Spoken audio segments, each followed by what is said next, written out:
e direção. Venha, o Espírito do Senhor está chamando os profetas dessa geração. Prepare-se.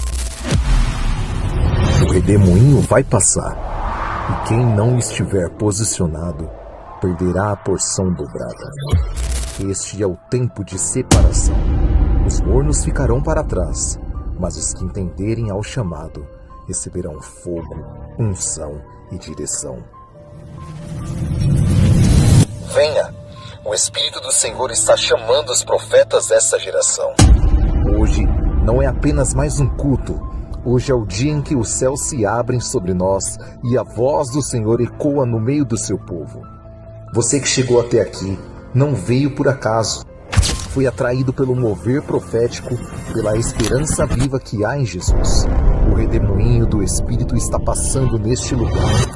É tempo de estar posicionado, com o coração ardendo, pronto para receber a porção dobrada que Deus reservou para os seus profetas. Não pense que Deus não falou com você. Ele está chamando os corajosos, os que não se conformam com o comum, os que desejam ser impulsionados para o futuro. O mover profético.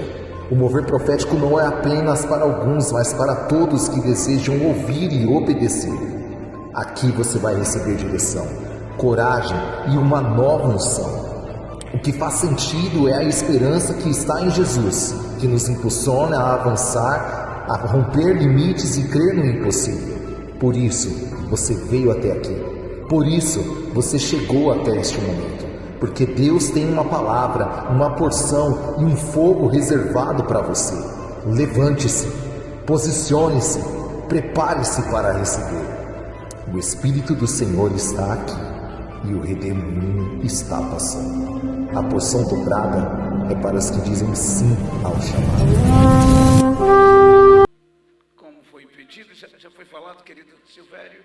Já? Por favor, preparar aqui, queridos. Nós vamos entrar na primeira mensagem dessa noite.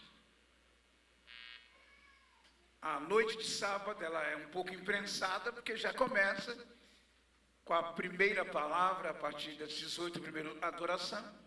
E teremos o segundo período ainda essa noite. Fomos muitíssimamente abençoados na noite de ontem, na abertura com o reverendo Ademir Pereira de Lorena. Hoje pela manhã, o príncipe da casa, nosso anfitrião, o apóstolo, nos premiou com uma palavra incrível, voltada para os altares e para a família. Logo após, de uma forma não diferente, príncipe William Gomes, de Brasília, permitiu-se ser um instrumento rema para as nossas vidas, para os nossos ministérios, no que tange ao altar de Deus. Estou absolutamente convencido que se houver algo diferente do que já aconteceu aqui, é que Deus dará mais, Deus fará mais, Deus tem mais para você. Quantos estão dispostos a isso? Você sabe que a questão da unção é espaço. Não basta apenas ter a unção, é importante ter o espaço para mais unção. E Deus quer encontrar mais espaço na sua vida, mais espaço no seu coração. E essa noite, você não ficará frustrado e nem frustrado com o que Deus tem para a sua vida. O tema esse ano é altar. Deus está tratando com altares. Deus está reconstruindo, restaurando, apontando, visitando, recebendo, entregando em altares. Então, Deus tem mais. O que você ouviu foi forte, mas Ele tem mais ainda. E o nosso querido, a primeira palavra desta noite, é um conhecido de todos nós, da escola, porque ao longo dos anos, Deus o trouxe para nós. Ele ministrou na nossa escola aqui, já ministrou na nossa escola em Rondônia, comigo, ministra na escola no Rio de Janeiro, e ele tem sido, sem sombra de dúvida, um servo da superação, um servo que tem se entregado de forma mais que nunca total ao Senhor, e ele será o instrumento. Ele vai pregar de uma maneira mais confortável para ele, sentado com uma cadeira e uma mesa, para que seja mais confortável para ele. Por isso, nós queremos que ele esteja bem à vontade, absolutamente à vontade, para ser o ministro, a voz de Deus. Sua limitação física temporária nada altera a grande manifestação da graça de Deus na vida dele. Ao longo dos anos, ele sempre foi uma voz de inspiração, uma voz de revelação, uma voz de renovação. Devo lhes alertar que este ano será maior ainda. Acompanhado de forma digna e poderosa pela mulher da sua vida. E eu me lembro que na maioria das vezes que ele pregava, ele pegava a foto de sua rainha amada e mostrava a foto da esposa e da família, sempre fazendo referência e as saudades que tinha. Hoje, ele não tem como mostrar a foto, porque ela está aqui coloridamente. Se fosse Negônio, era preto e branco, mas como é branca, está aqui colorida e maravilhosa nosso meio. Queridos, com muita gratidão a Deus pela vida desta grande voz bíblica, profética e ungida. Eu convido a igreja a se colocar em pé e receber a primeira voz dessa noite, o nosso querido amigo, nosso companheiro de anos, este incrível homem de Deus, o nosso pastor Carlos Silvério, com muita alegria.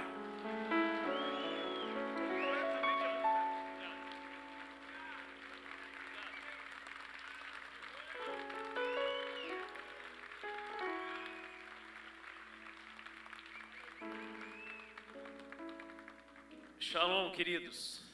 Pode sentar em nome de Jesus. Eu preciso fazer algumas coisas antes aqui. Deixa eu ver por onde eu começo. Cadê aquelas fotos dos pastores que estavam ali que ministraram e que ainda vão ministrar? Eu conversava com o pastor Cleito e ele falou uma coisa e eu fiquei pensando. Ele com certeza já sabe o que eu vou falar. Eu quero fazer aquilo que sinto agora de fazer. Eu sei que ali está a foto do pastor Ademir, que teve a morte da esposa. Está o pastor William, cadê ele? Ali, que enterrou o filho. Eu vou lutar para não chorar, tá bom? Pastor Cleito, que teve problema, né? Problema pessoal.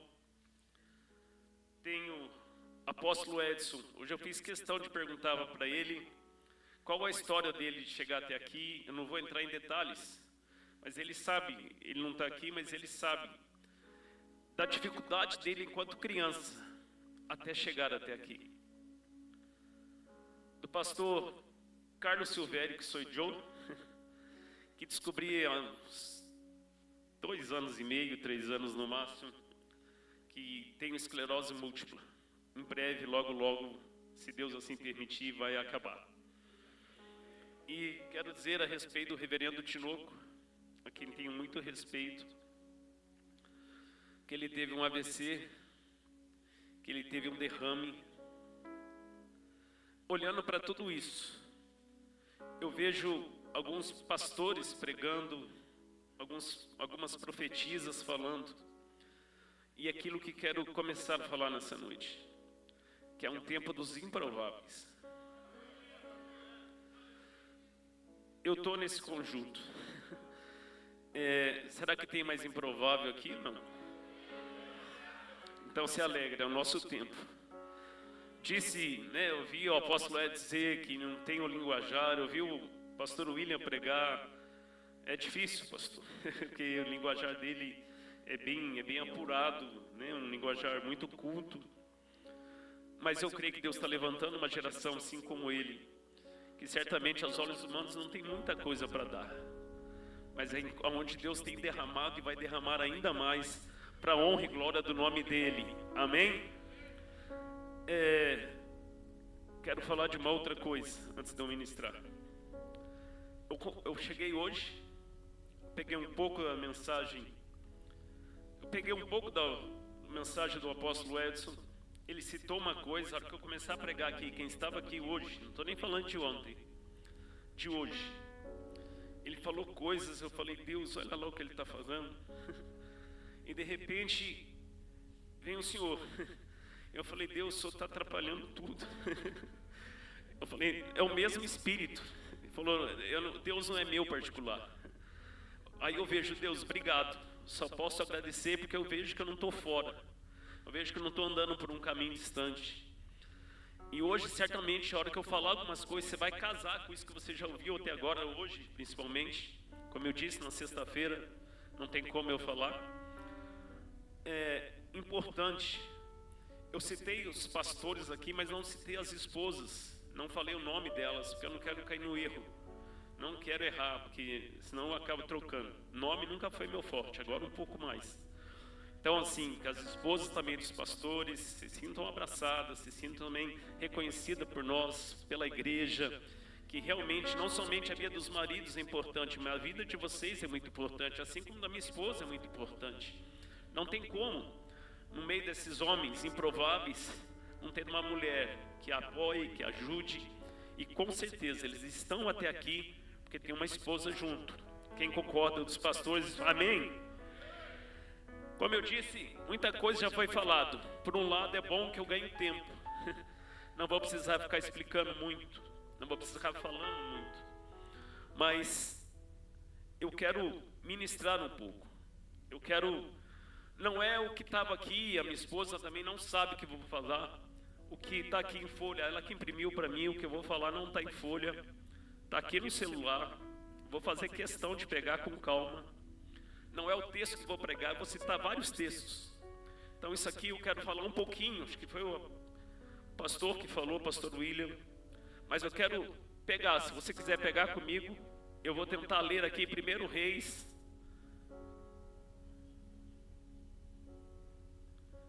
17, de 30 a 32.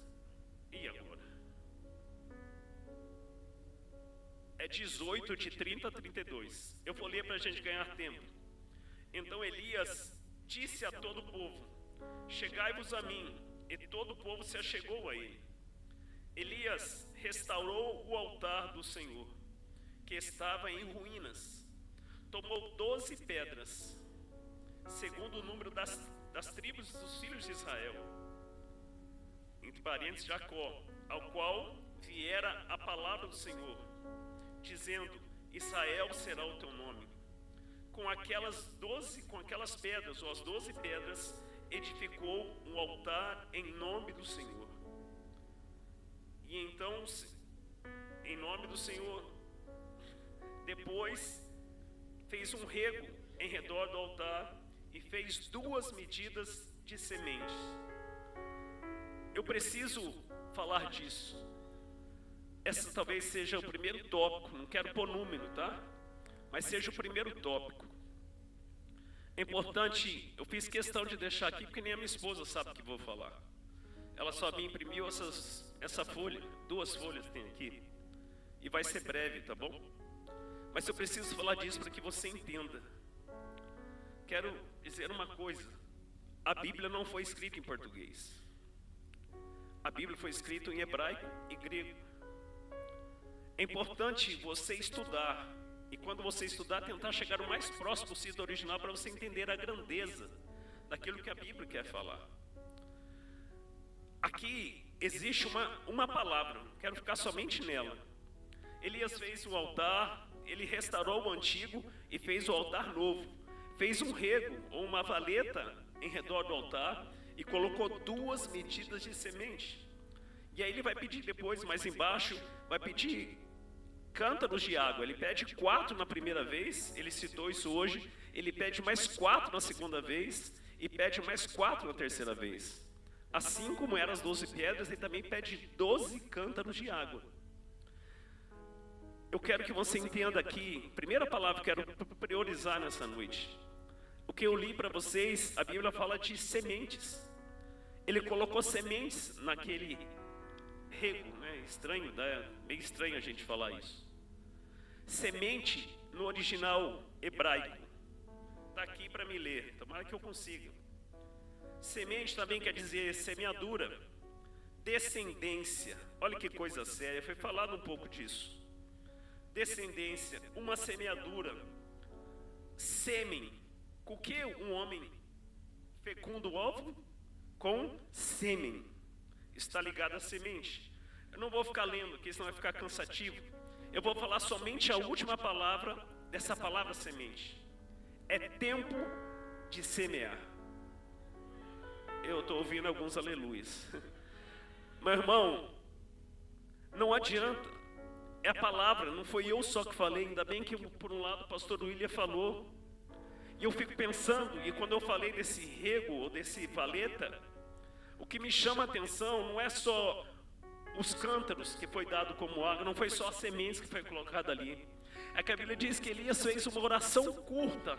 Ele zombou dos profetas de Baal, ele deu risada, grita mais alto, certamente seu Deus não está ouvindo. Elias fez uma oração curta e o fogo veio. Ele consumiu tudo, as pedras, o holocausto. Porém, a Bíblia diz que a água, Deus lambeu. Te faço uma pergunta: quem deu 12 cântaros de água num tempo de seca em Israel? Quem foi o corajoso que fez isso? Quando a Bíblia fala que Deus lambeu, ou seja, é precioso demais para ser jogado fora. Meu irmão, o fogo lambeu aquela água. Você já parou para pensar na seriedade disso? O quanto Deus aceitou isso? Ainda eu conversava com a minha esposa hoje, a gente falando desses problemas que estão acontecendo no mundo. E eu falei: amor, eu acredito numa coisa. Eu não sei se é João Oswaldo Aranha ou João Saldanha, eu sempre troco o nome. Que foi um homem que voltou. Está 3-3 e é dado na mão dele, para que Israel volte a ser uma nação. Ele disse: se é para o bem, e é um brasileiro, ele falou: se é para o bem de Deus e de Israel, eu voto a favor, para que Israel volte a ser uma nação. Existe uma semente que um brasileiro plantou. E eu disse para ela: não acredito que a gente não vai colher algo sobrenatural. O Brasil vai viver algo que foge à lógica humana, porque o brasileiro realmente semeou. Ele jogou água, se eu posso dizer assim para você entender. Meu irmão, Deus lambeu aquela água. Ele disse: isso é precioso demais. Aí dessa água veio chuva, porque foi para isso que Elias fez esse altar. Foi para isso que ele fez, para mudar a sorte de Israel. Foi isso para estabelecer um novo tempo. Quando eu falo tempo de semear, é Deus dizendo assim: eu quero estabelecer um novo tempo na sua vida. Eu quero mudar você de atmosfera. Eu quero levar você para um nível muito mais alto. Deus quer fazer isso. E talvez Ele quer que você entenda. É sementes. É tempo de você fazer tudo aquilo que eu já falei. Mas entenda, é importante você ter isso. Foi falado de manhã, está sendo falado agora, não foi nada combinado. Ninguém falou para mim fazer nada. Ninguém falou para mim fazer, não me deu apenas o tema que você conhece. Essa é a primeira, e agora eu quero partir para aquilo também que eu tinha reservado para falar. Fala para o seu irmão: prepara o teu coração e preste atenção em Deus falar com você. Fala forte para ele acordar, porque eu sei que nessas horas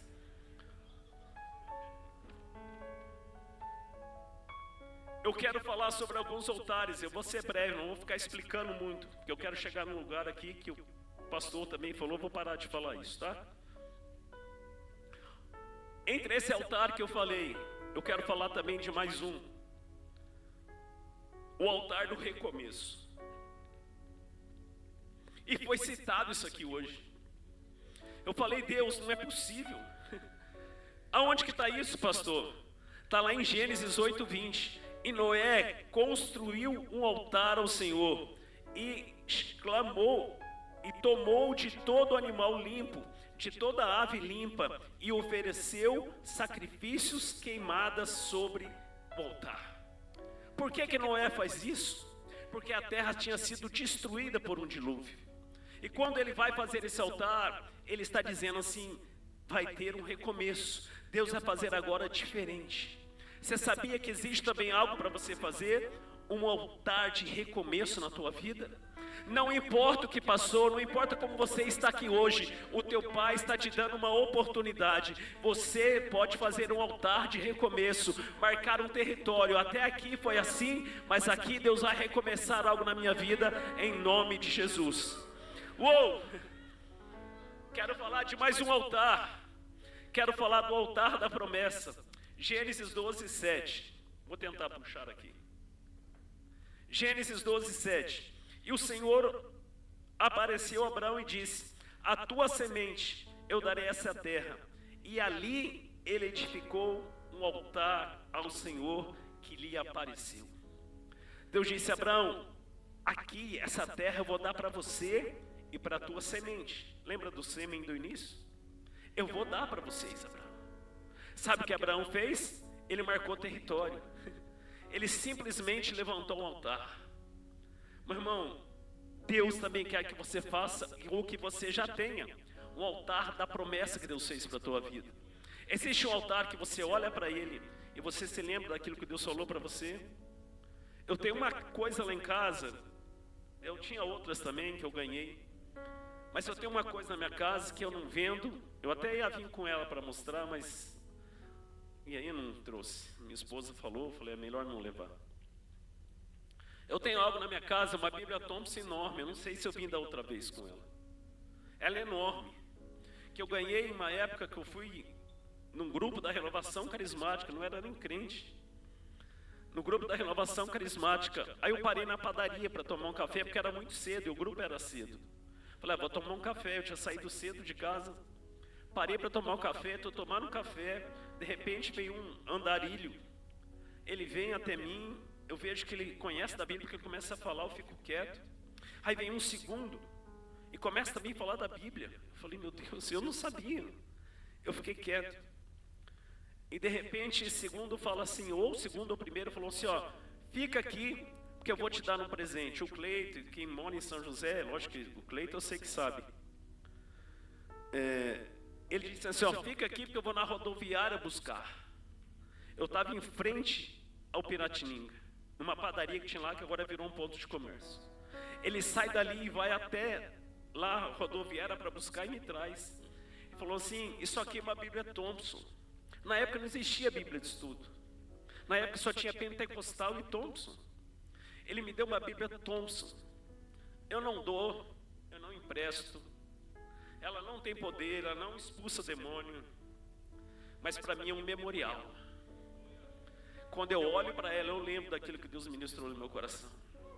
Não tem como, é olhar para ela e dizer, Deus, o Senhor falou. Eu estou com esse negócio, mas o Senhor falou lá atrás. O Senhor me fez uma promessa. O Senhor falou comigo. O Senhor usou um andarilho que tirou carteirinhas das igrejas que ele era. 2 deles eram membros de uma igreja, não vou falar o nome.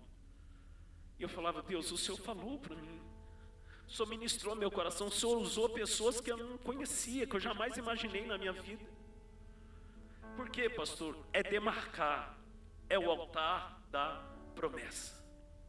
Quero falar uma outra coisa. O altar do sacrifício de coisas muito importantes. Segura aí, talvez você já saiba, mas eu acho que quase ninguém aqui sabe. Altar do sacrifício de coisas ou de coisa muito importante. Deus chega para Abraão em Gênesis 22, de 9 a 10. E diz assim, e ele disse, toma agora o teu filho, o teu único filho Isaque, a quem tu amas, e vai para a terra de Moriá, e oferece ali como oferta queimada sobre um dos montes, que eu te disser. E no 9 diz assim, e eles chegaram ao lugar de que Deus lhe dissera, e Abraão construiu ali um altar, e pôs em ordem a lenha, e amarrou Isaque, seu filho, e o pôs sobre a lenha do altar. E Abraão estendeu a sua mão, e tomou a faca, quando ia imolar. Resumindo, eu só pode parar, Abraão, não precisa fazer nada. Mas o que me chama a atenção nesse tópico que eu falei, o sacrifício de algo muito importante, é que Deus fala para Abraão uma coisa, pega o teu filho, o teu único filho. Por que Deus chama de único? Quantos sabem que Abraão tinha mais um filho? Amém? Ele tinha Ismael, que era mais velho que Isaque. Então por que Deus chama de único? Deus então está mentindo? está usando um tipo de psicologia para resumir numa coisa: para Deus só tem valor aquilo que tem valor para você. Sabe por que é único? Porque era aquele que tinha valor para Abraão. Meu irmão, Deus só dá valor para aquilo que tem valor para você. É só pegar Gideão, está lá em Juízes 6, esse eu não vou ler. Gideão, ele estabelece, faz algo lá, ele faz um altar qualquer e declara: o Senhor é Shalom, o Senhor é paz. E aí ele faz em qualquer lugar, queima lá uns gravetos, põe qualquer animal. A Bíblia diz que na mesma noite, Deus vem até ele e diz: não, Gideão, não é assim. Eu vou ler aqui. Ele falou: não é qualquer animal. Eu quero o boi de 7 anos que seu pai está engordando para sacrificar a Baal. Eu quero que você faça no cimo do altar do teu pai, para nós em cima do altar do pai. E aí também Deus fala para ele uma outra coisa. Deus fala assim: é lá que eu quero que você faça, não quero com qualquer madeira. Eu quero que você derruba a madeira, o altar de Baal, tira aquela madeira, corta e sacrifica ali para mim. Sabe o que é lindo da palavra cimo no original? É o seguinte: cimo é igual a cabeça, topo, líder, família, sacerdote, vírgula, o melhor. Ei, Deus falou: não é aqui, Gideão, que você vai fazer. Você não estabelece Shalom desse jeito. Você não estabelece paz, você não estabelece tranquilidade, prosperidade, você não estabelece isso na sua vida fazendo do jeito que você quer.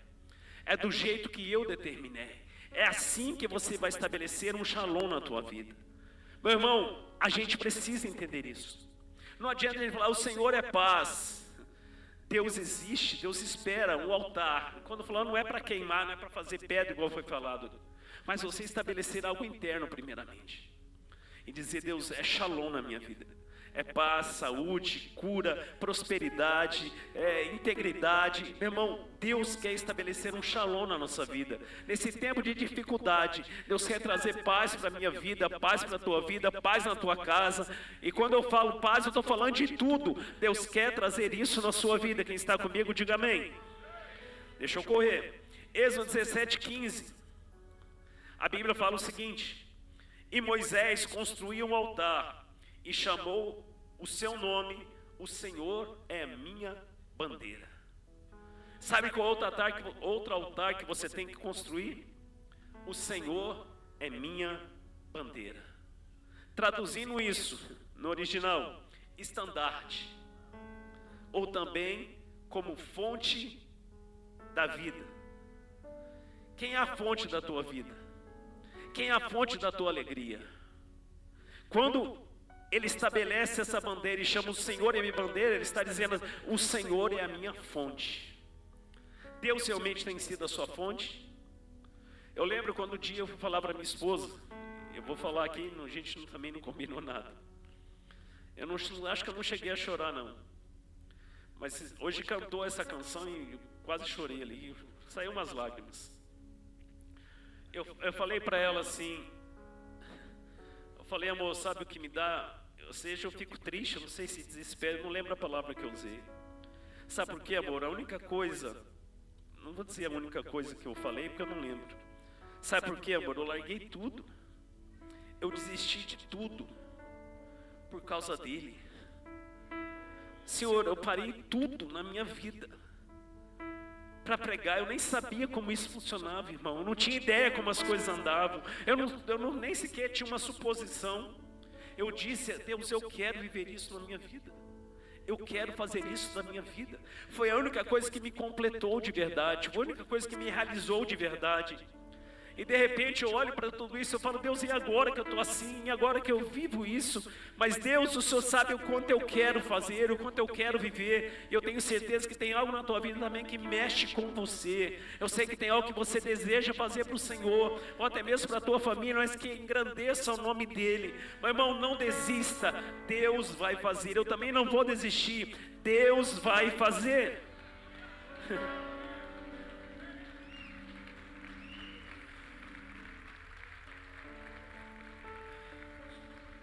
Agora daqui para frente não, mas isso aqui, a hora que começou a falar hoje, eu falei, Deus, ninguém nem sabe disso. Eu vou ler antes de eu falar. Êxodo 20, 25. E se me fizeres um altar de pedras, não o edificarás de pedras lavradas, porque se levantares a tua ferramenta sobre ela, já profanaste. Guarda o que eu estou te falando. E foi falado isso hoje aqui. Pedras lavradas. Eu quero pôr como ferramenta certa. Daqui a pouco eu explico um pouco melhor. Deus disse, para fazer o altar, não pode usar pedra lavrada. Deixa eu ver se eu não estou equivocando, porque senão eu troco depois com outra. Não pode ser de pedra lavrada. Não pode ser assim. Tem que ser a pedra bruta. Tem que ser rústica. Sabe o que Deus colocou no meu coração? Sem artimanha humana. Irmão, eu não sei o quanto você vai entender isso. Como a igreja está cheia de truques humanos, né? Está cheia de artimanha humana. Está cheia de maneira de resolver as coisas de uma forma humana, de uma forma que cai bem para as pessoas, tentar chamar para perto sem sequer falar a verdade. Ela quer usar a forma mais humana possível. Meu irmão, seja natural, mas principalmente sobrenatural. O natural provoca o sobrenatural na tua vida. Você não pode usar ela como um amuleto. Coisas humanas são humanas. Nós que nascemos de novo precisamos usar as coisas espirituais. Vai ficar bom que eu vou explicar os dois lados. 1 Reis 5,17 diz: e o rei ordenou que trouxessem grandes pedras preciosas e pedras lavradas para a fundação da casa. Isso está lá em 1 Reis 5,17. Olha o que Deus fala: para o altar não pode trazer pedra lavrada, mas para a restauração do templo pode ser pedra lavrada. Tem que ser pedra lavrada. Guarda isso: altar e templo. Sabe o que é lavrada? É talhamento, corte de pedras. Sabe por que para o templo precisava? Porque precisava deixar as coisas mais ou menos certas. Para o altar não tinha necessidade. Vamos correr, depois eu volto para explicar isso. Uma coisa que eu quero partilhar com você que Deus colocou no meu coração. Sabe qual outro altar que você tem que ter? Altar da unção contínua. Levítico 6:13. E o fogo arderá continuamente sobre o altar. O fogo de Deus não acaba depois de 6 meses, nem depois de 10 anos. Meu irmão, não adianta, ele te incomoda todo dia. Você dorme pensando, acorda pensando, ele não deixa você. Meu irmão, tem que arder todo dia. O fogo tem que queimar todo dia. Deus nos planejou para isso, para que o fogo possa arder continuamente na minha vida e na sua vida. Quantos concordam e querem isso para a sua vida? Diga amém. Altar da renovação da aliança. Josué 8:30. E agora eu vou ter que ir bem devagar. Josué edificou um altar para o Senhor, Deus de Israel, no monte de Ebal. Ebal é igual a pedra. Guarde isso. Não esqueça daquilo que estou falando, das pedras lavradas, não lavradas. Ebal, traduzida, é igual a pedra.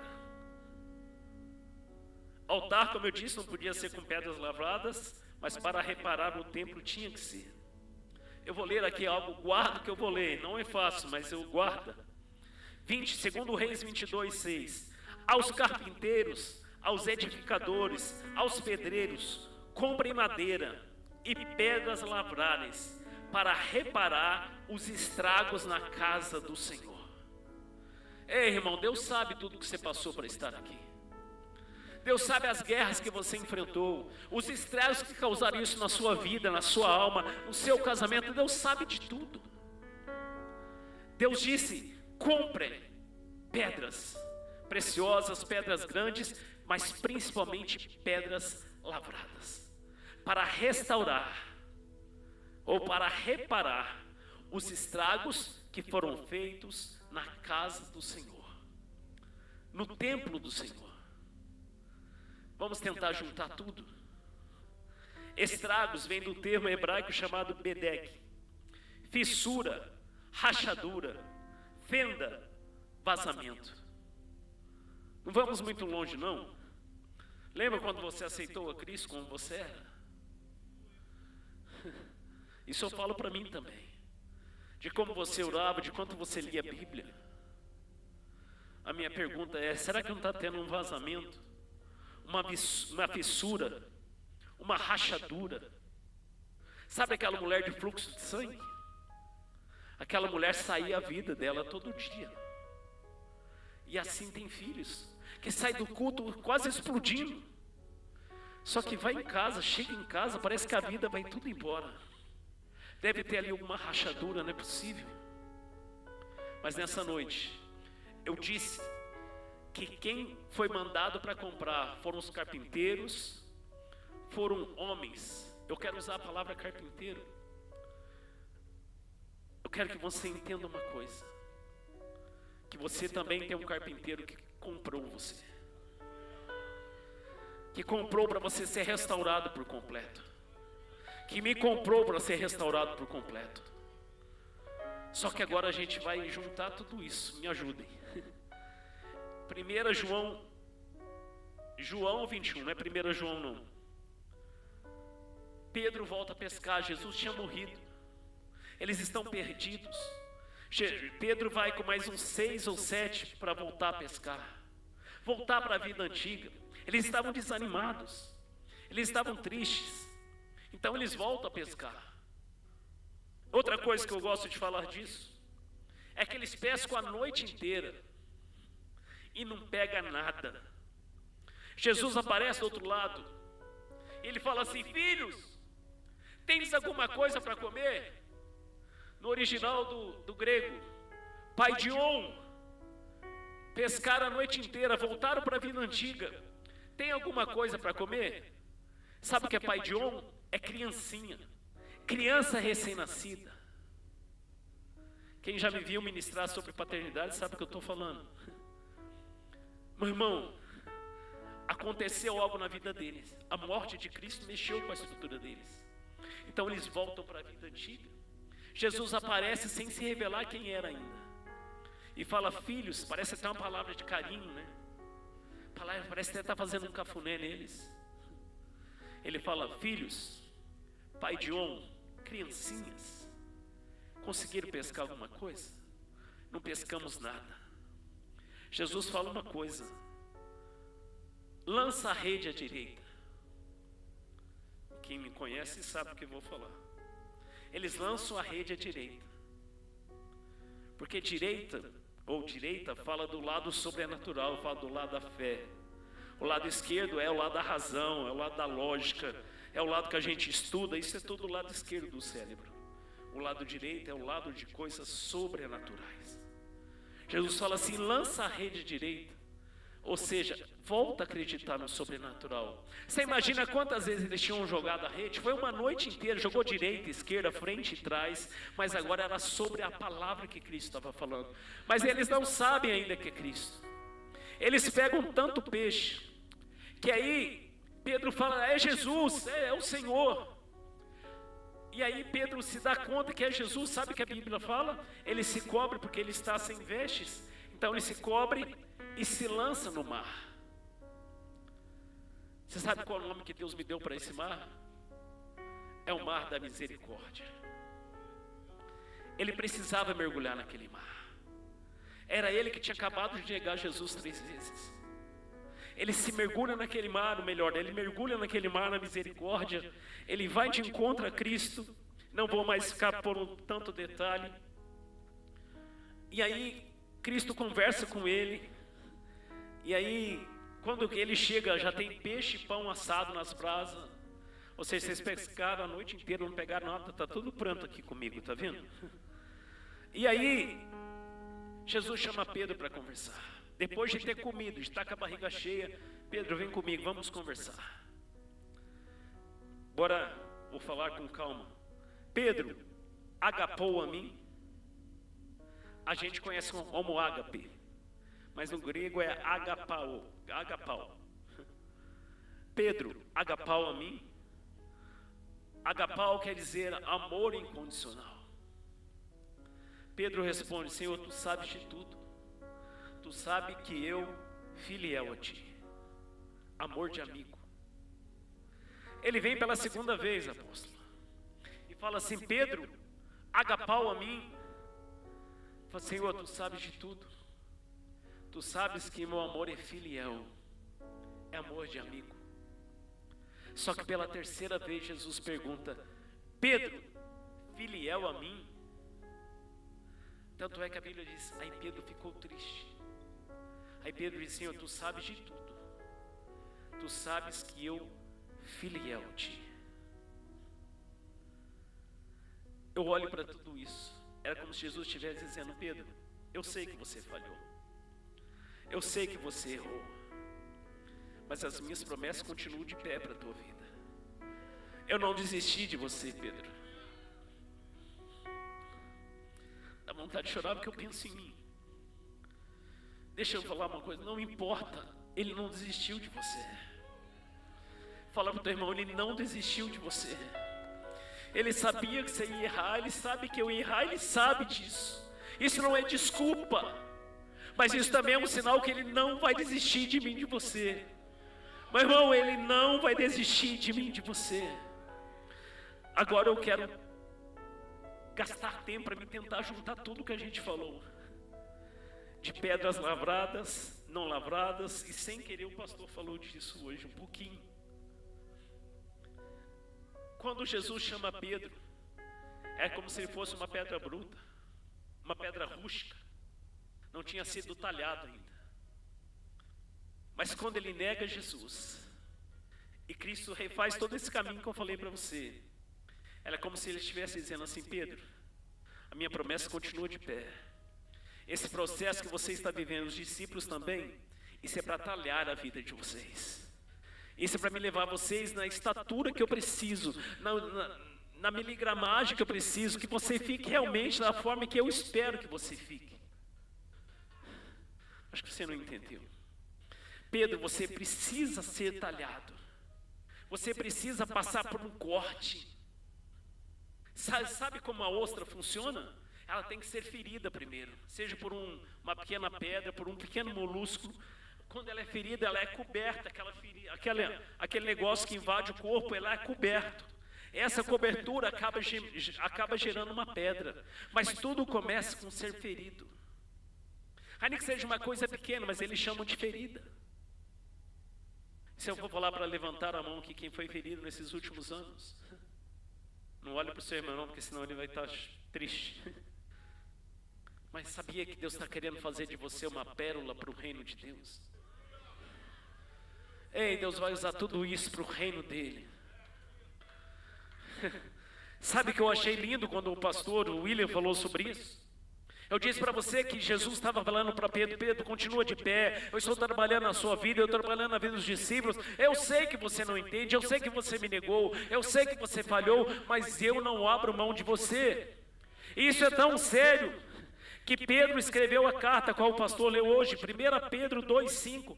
Vós também, como pedras vivas, entre parênteses, talhada, sois edificados uma casa espiritual, um sacerdócio santo para oferecer, entre parênteses, altar, sacrifícios espirituais aceitáveis a Deus por Jesus Cristo. Eu fecho agora. Sabe o que é lindo? Que o Pedro que negou, Jesus fala para ele assim: Pedro, agora você ainda vai para onde você quer, você faz com sua mão o que você quiser. Mas quando você estiver velho, eles vão esticar as suas mãos. Se eu esticar as minhas mãos, vai ficar como? Você vai para um lugar que você não quer, Pedro. Sabe que Jesus está se referindo é com relação à morte dele, e a Bíblia fala sobre isso. E você sabe o que é lindo? A história fala sobre isso. Quando Pedro está chegando no fim, ele está prestes a ser morto. E aí os homens estão crucificando ele. E colocam ele de pé. Ele fala, não, de pé eu não posso. Eu não posso morrer, o meu Senhor. Eu tenho que morrer de cabeça para baixo. Ei, sabe quem era Pedro agora nessa segunda vez? Ele não nega Cristo mais. Ele está pronto para morrer, mas de cabeça para baixo. Traduzindo, ele era uma pedra talhada. Ele era uma pedra que tinha sido podada na medida certa, da maneira certa, para que ele pudesse realmente aceitar o plano de Deus na sua vida. Meu irmão, não sei se você está aqui comigo, não sei se dá, não sei quanto tempo, não sei que hora que é, estou sem noção de hora. Mas eles cantaram uma canção aqui, eu queria cantar, que foi a última, eu acho, como é que chama mesmo? Como é que eu cantei aqui? É ele. Eu sei que quando o Tinoco está aqui do lado, a gente tem um tempinho. Quando ele chega aqui, eu sei que está curto. Mas, irmão, eu não sei que pé que você está, que nível você já está. Eu sei que o nível que Deus quer para mim e para você é que nós sejamos uma pedra talhada. Que nós sejamos um sacrifício vivo, um altar vivo. Ei, irmão, Deus quer que você faça barulho sem abrir a boca. Ei, irmão, eu sempre falo, o melhor evangelho é aquele que você não abre a boca. É quando a sua vida fala por si só, é quando as suas escolhas falam por si só, é quando o seu dia a dia prega sem você abrir a boca. É quando o altar em você está vivo e automaticamente as coisas acontecem. Meu irmão, eu estou declarando sobre a minha vida e sobre a sua. Você vai viver o natural, mas algo sobrenatural vai acontecer na tua vida. Você vai viver um romper na tua história. Deus está levando você e a mim também para um nível muito maior. Mas Ele precisa talhar a mim e você. Ele permitiu você ser ferido muitas vezes, mas Ele quer fazer de você uma pérola. Ele quer fazer você algo grande no reino dEle, para que Ele seja engrandecido. Não para ter um monte de seguidor na internet, não para ficar famoso. Ele quer que você seja conhecido no céu primeiramente. Ele quer que você seja conhecido pelo reino dos céus. Que Ele fala, aquele lá a gente conhece. Eu sei quem é. A gente está muito preocupado com o mundo moderno. Irmão, não dá. Eu olho para ele e falo, Deus, não dá. Eu não consigo. Chegou a nossa vez de crescer. Eu lembro de uma frase que eu tinha no meu WhatsApp, eu nem sei se ela está aqui mais. Que o crescimento em Deus, os degraus são para baixo. É alguém que entendeu. O crescimento em Deus, os degraus são para baixo. Por isso que a Bíblia diz, humilhai-vos, pois, debaixo da potente mão de Deus, para que no tempo oportuno Ele vos exalte.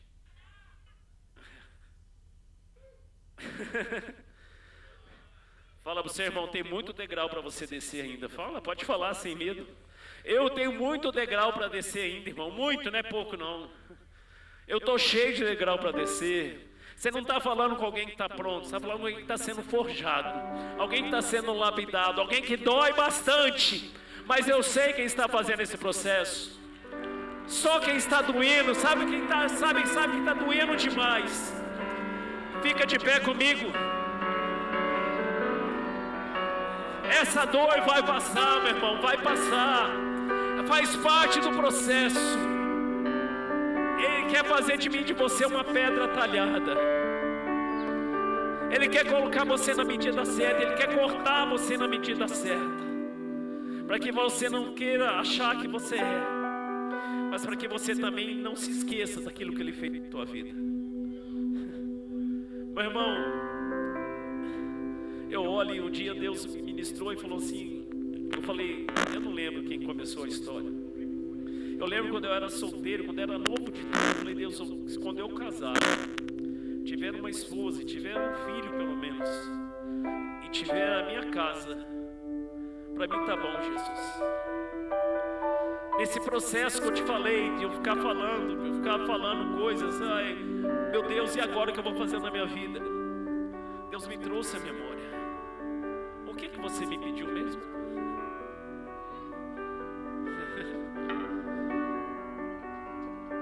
Dá pra gente adorar? Eu acho que eu não preciso falar mais não. Se tem uma coisa que eu não quero fazer, é fazer força.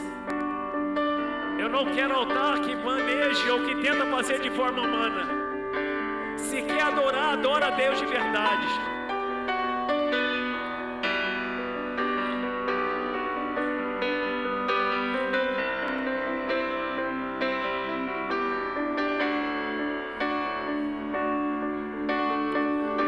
Canta isso pra você, canta.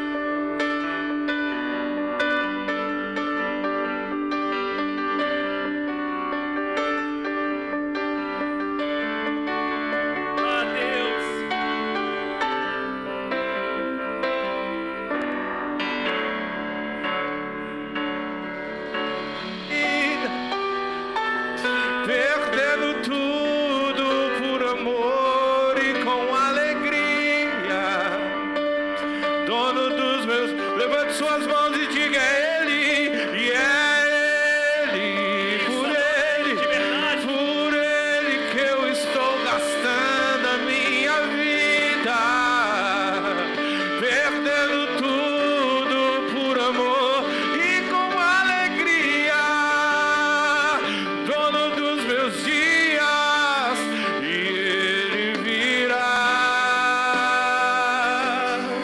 soberano em poder, Ele virá,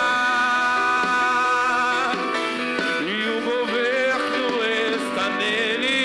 Vejam, Ele traz consigo a sua recompensa, Ele virá, soberano em poder, Ele virá, e o governo está nele. Vejam, Ele traz consigo a sua recompensa, e é Ele, por Ele que eu estou gastando a minha vida, perdendo tudo por amor e com alegria, dono dos meus dias. Pai, nós oramos, Pai, nessa noite. Pedimos a Ti, Pai, sobre a nossa vida, sobre a vida de cada um dos Seus filhos. Pai, que o Senhor realmente possa talhar, fazer aquilo que é necessário, Pai. Usar a ferramenta que o Senhor tem, porque eu sei que ela tem a medida certa. Eu sei que ela não machuca mais daquilo que é preciso. Pai, ainda que esteja doendo, Pai, eu não vou desistir. Ainda que esteja doendo os meus irmãos, não vou desistir. Eu quero crer, Pai, que eles não vão abrir mão daquilo que o Senhor tem para a vida deles. Porque o Senhor também não abre mão das Tuas promessas, Deus, sobre essa casa, sobre a vida dos meus irmãos. Que o Senhor tem algo perfeito, Deus, para as nossas vidas. Seja agradecido, Deus. Seja amado por nós, Pai, nós te amamos. Nos leva a esse amor incondicional. Nos leva, Pai, nós estamos no caminho. A nossa vida ainda é muito preciosa, Senhor. A nossa vida é muito importante ainda. Mas nos leve igual o Senhor fez com Pedro. Nos leve igual Pedro chegou ao amadurecimento e entendeu que não era nada mais importante. Ele deu a sua vida, Deus. Se na primeira vez ele negou, depois ele não negou mais, Pai. Ele quis morrer de cabeça para baixo, mas ele não mais negou o nome do seu filho. Por isso, Pai, leva a tua igreja, leva a minha vida ao nível que o Senhor tem, para que o Senhor seja engrandecido. No nome precioso de Jesus. Oh, Jesus, quanto a nós, amado,